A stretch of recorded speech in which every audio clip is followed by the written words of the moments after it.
क्या आप भी छोटी छोटी बातों पर टेंशन लेते हैं? अगर हाँ तो सतर्क हो जाइए, क्योंकि ये आदतें आपके लिए आगे चलकर बड़ा खतरा बन सकते हैं। ये हम बात क्यों कह रहे हैं, बहुत बुनियादी चीज़ है, लेकिन आज हाईलाइट करना ज़रूरी है क्योंकि आज है वर्ल्ड हाइपरटेंशन डे। आज का दिन पूरी दुनिया हाइपरटेंशन डे के रूप में मनाती है। इस अहम दिन के जरिए लोगों को हाई ब्लड प्रेशर से होने वाले खतरों से आगाह किया जाता है। इसे साइलेंट किलर कहा जाता है। आज आपने इग्नोर किया, लेकिन कुछ समय बाद ये आपके जीवन पर भारी पड़ सकता है। हर साल की तरह इस साल भी दुनिया भर में वर्ल्ड हाइपरटेंशन डे मनाया गया। इस बार की थीम है अपने ब्लड प्रेशर को सही ढंग से मापें और लंबी उम्र तक जीने के लिए इसे कंट्रोल में रखें। तो वक्त पर जांच और लंबे समय तक जीने के लिए ब्लड प्रेशर को कंट्रोल में रखना, यह है थीम। आपको जानकर हैरानी होगी कि दुनिया की 30% से ज्यादा आबादी हाई ब्लड प्रेशर का शिकार है। लैंसेट में छपी रिपोर्ट के मुताबिक हाइपरटेंशन पर जो रिपोर्ट आई थी, इसमें कहा गया है कि हाई ब्लड प्रेशर की वजह से भारत में युवाओं की मौत बढ़ रही है। नेशनल फैमिली हेल्थ सर्वे 5 का डेटा भी बताता है कि यह बात सही है।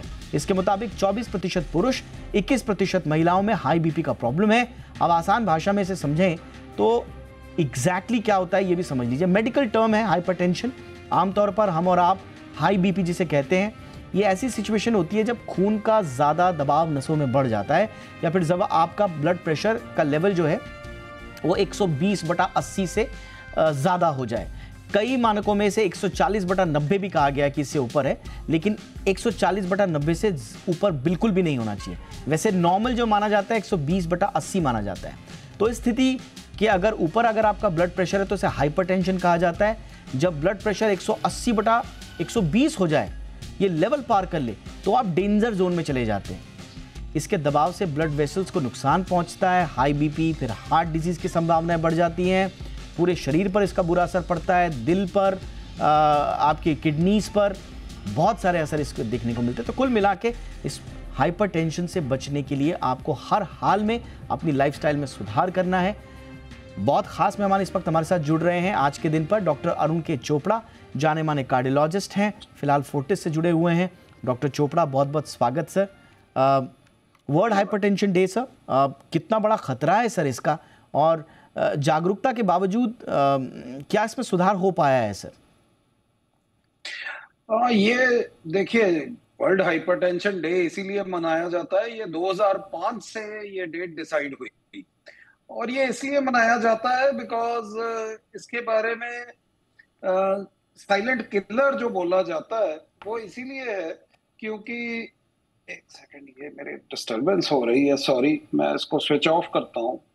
जी सर, तो बिल्कुल जब तक आप इसे स्विच ऑफ करें, एक बार फिर से हाईलाइट कर दें, हम आज वर्ल्ड हाइपरटेंशन डे है और इसीलिए हम इस चर्चा का आयोजन कर रहे हैं, क्योंकि इसे अगर आपने इग्नोर किया तो हमने देखा है कि आगे चलकर लोगों को खामियाजा भुगतना पड़ता है, न सिर्फ इंडिविजुअल्स को बल्कि पूरी फैमिलीज को भी। Yes sir, please continue sir.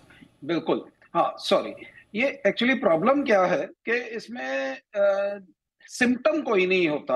High blood pressure बिल्कुल एक एसिम्टोमेटिक बीमारी है, इसीलिए इसको साइलेंट किलर के नाम से भी जाना जाता है, क्योंकि इसमें मरीज को पहले कोई परेशानी नहीं होती, फिर बाद में सडनली कोई हार्ट अटैक, कोई स्ट्रोक, कोई किडनी फेलियर, ऐसी परेशानी से पेशेंट प्रेजेंट करता है।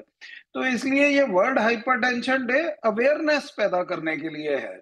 तो अवेयरनेस इसलिए जरूरी है, जैसे आपने खुद ही बताया कि 30% लोगों को जो 18 साल की उम्र से ऊपर हैं, हाई ब्लड प्रेशर रहता है, और उनमें से आधे से ज्यादा लोगों को मालूम ही नहीं है कि उनको हाई ब्लड प्रेशर है। केवल 30-40% लोगों को मालूम होता है।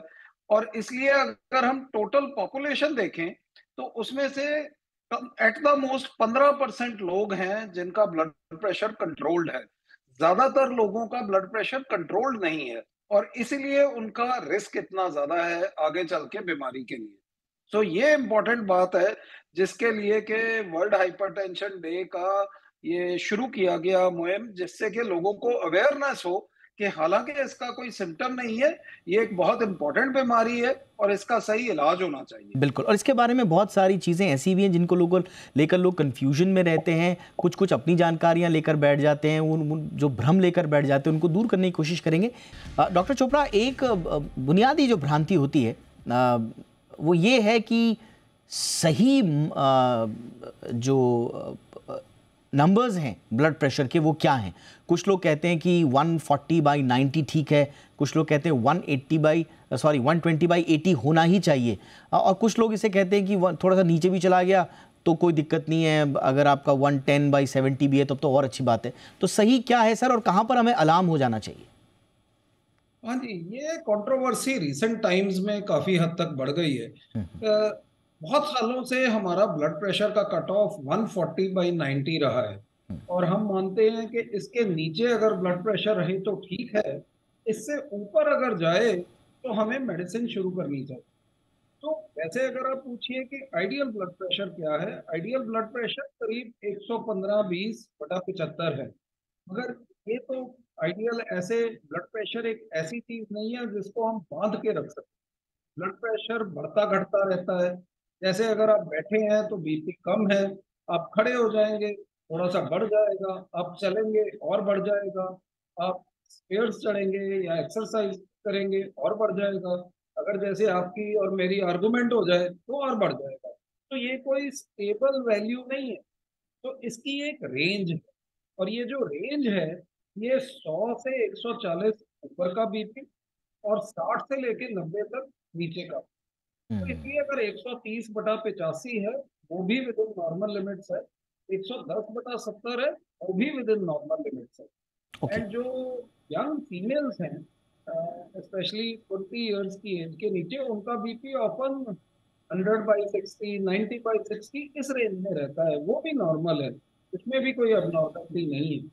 तो लेकिन देखा ये गया है कि अगर हम जब दवाई शुरू करते हैं, अगर बीपी 140/90 से ऊपर है तो हम उसको इस रेंज में ले आते हैं और ये पेशेंट सही से टॉलरेट कर लेता है और उसको बेनिफिट होता है। ओके। अगर हम ब्लड प्रेशर 130/80 पे इलाज करना शुरू करते हैं, उसका बीपी और नीचे लाने के लिए, तो ब्लड प्रेशर ज्यादा कम होने का रिस्क रहता है। तो इससे अच्छा। पेशेंट को इतना फायदा नहीं होता और दवाई का रिस्क बढ़ जाता है। आमतौर पे आपने देखा होगा कई लोग कहते हैं कि जब भी मैं खड़ा होता हूँ तो चक्कर आते हैं। ये इसलिए आते हैं क्योंकि नॉर्मली खड़े होने पे ब्लड प्रेशर थोड़ा सा बढ़ना चाहिए।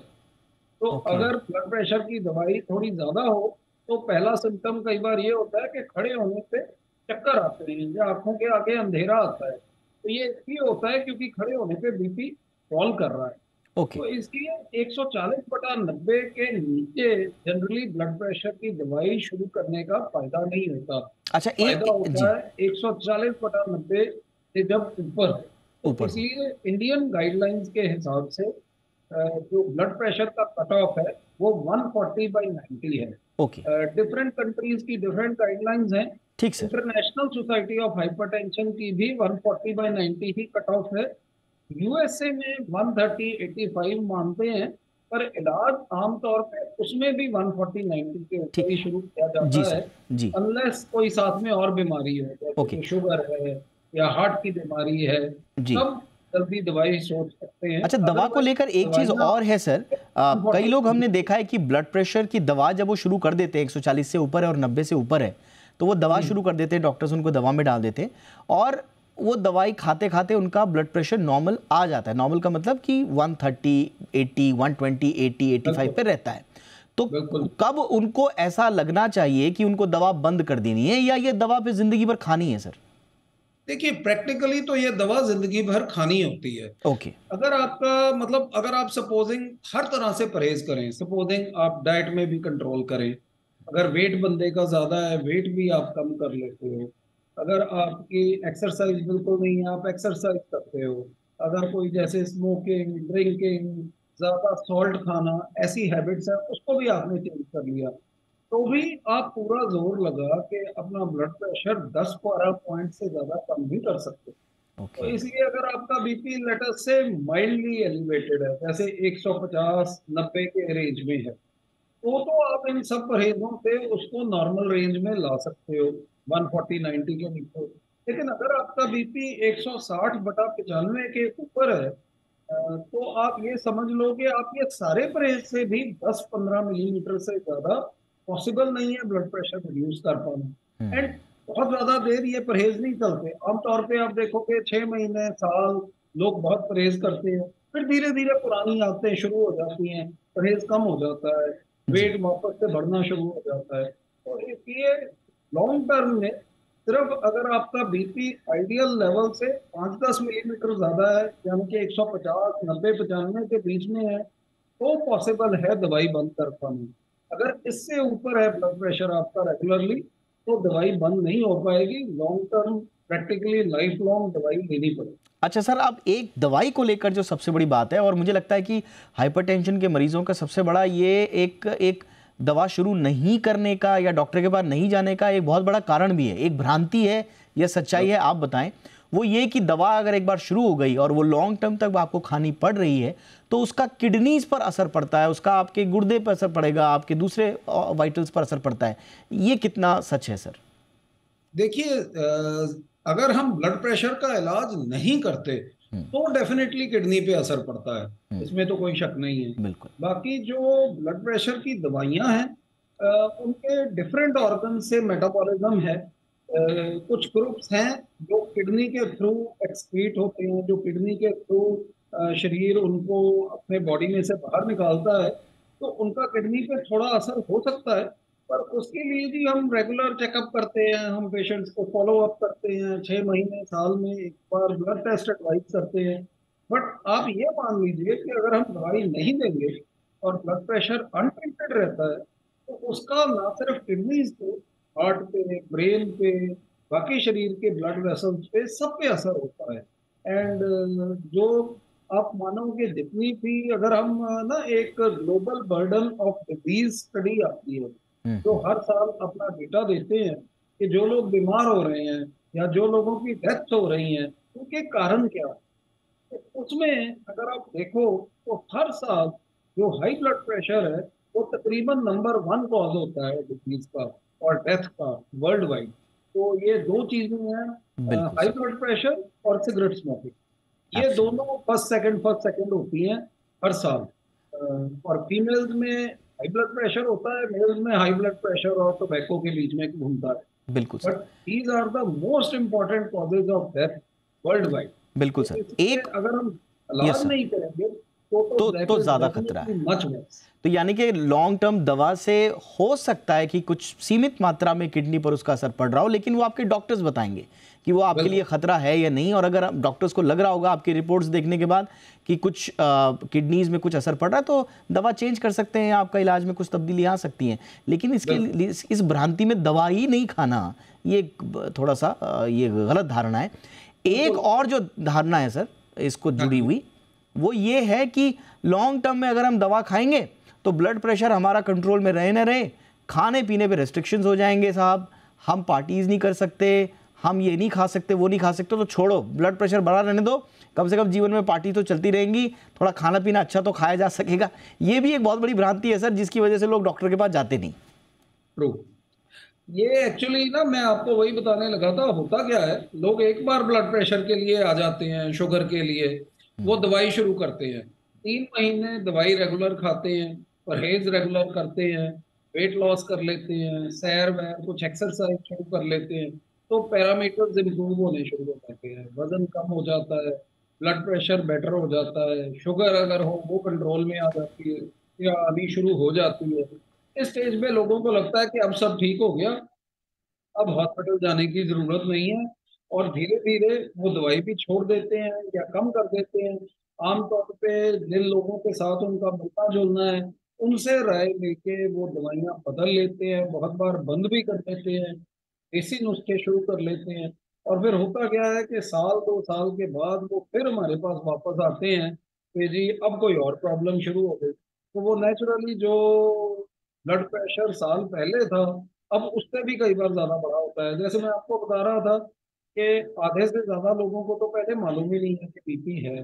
तो जिन 30-40% लोगों को मालूम है कि उनको बीपी है, उनमें से भी आधे से कम लोगों का बीपी कंट्रोल्ड है। तो आप मान के चलो कि 5 में से 4 लोगों का बीपी कंट्रोल्ड नहीं है। तो अगर एक बीमारी करोड़ों लोगों को अफेक्ट कर रही है कंट्री में, तो आप सोचो कि उससे आगे चल के हार्ट की बीमारी का, शरीर के एक हिस्से के कमजोर होना, जो लकवा की बीमारी है या स्ट्रोक है उसका, किडनी फेलियर का कितना रिस्क बढ़ जाता है। तो इसलिए ये हम बताना चाहते हैं सुनने वालों को कि जो हाई ब्लड प्रेशर है वो साइलेंट है, उसका कोई सिम्टम नहीं है, मगर वो किलर है।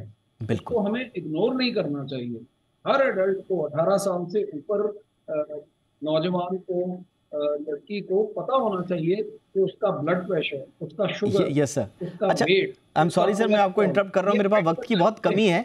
मैं जाते जाते एक चीज़ और बोल रहा था, 10 सेकंड में अगर आप हमारे दर्शकों को एडवाइस करें, ये उन लोगों के लिए जिनको लगता है कहीं से उनको रूटीन चेकअप में पता चल गया कि उनका स्लाइटली एलिवेटेड है, अब वो क्या करते हैं, वो ब्लड प्रेशर की वो पूरी मशीन खरीद लेते हैं और फिर हर 2 घंटे 3 घंटे में ब्लड प्रेशर नाप रहे हैं। पता चल रहा है कि उसी चक्कर में ब्लड प्रेशर हाई हो रहा है। तो इतना ज़्यादा हाइपर भी नहीं होना है सर। बिल्कुल भी ये बार बार चेक करने वाली चीज नहीं है, क्योंकि अगर आपको पता चलेगा बीपी हाई है, आप 5 मिनट बाद दोबारा चेक करोगे, पक्का हाई होगा और हाई होगा। तो इसलिए पैनिक ही नहीं होना चाहिए। यस, डॉक्टर से डिस्कस करिए, उनसे राय लीजिए, सही बीपी नापने का तरीका सीखिए। बीपी नापने का भी एक तरीका है, बिल्कुल। तो वो तरीका सीखिए, फिर आपको बेटर रिकॉर्डिंग मिलेगी एंड आप अपना सही इलाज करा सकते हैं। एब्सोल्युटली। तो हम यही उम्मीद करते हैं हमारे दर्शकों को इस चर्चा से काफ़ी लाभ हुआ होगा। मुझे लगता है कि जो बुनियादी बातें हैं, आम बातें जो हैं ब्लड प्रेशर को लेकर, हमने सारी कवर की हैं, लेकिन इसके अलावा भी आपको अपने डॉक्टर्स की एडवाइस लेनी है। हाइपरटेंशन आपको ना हो, हम ये उम्मीद करते हैं, लेकिन खुदा ना खास्ता अगर हो गया तो ये एंड ऑफ लाइफ नहीं है, पूरा मैनेजमेंट इसका है। और ये मैनेजमेंट बहुत ज़्यादा ऐसा भी नहीं कि आपके जीवन में अमूलचूल परिवर्तन कर देगा, आपकी क्वालिटी ऑफ लाइफ ख़राब कर देगा। आप आराम से अच्छी क्वालिटी की लाइफ जिए, लेकिन बस संयमित रहना है और नियमित रहना है डॉक्टर के साथ। Thank you so much doctor Chopra, हमेशा की तरह आपने आज आकर हमारे दर्शकों को हेल्प किया। Thank you sir.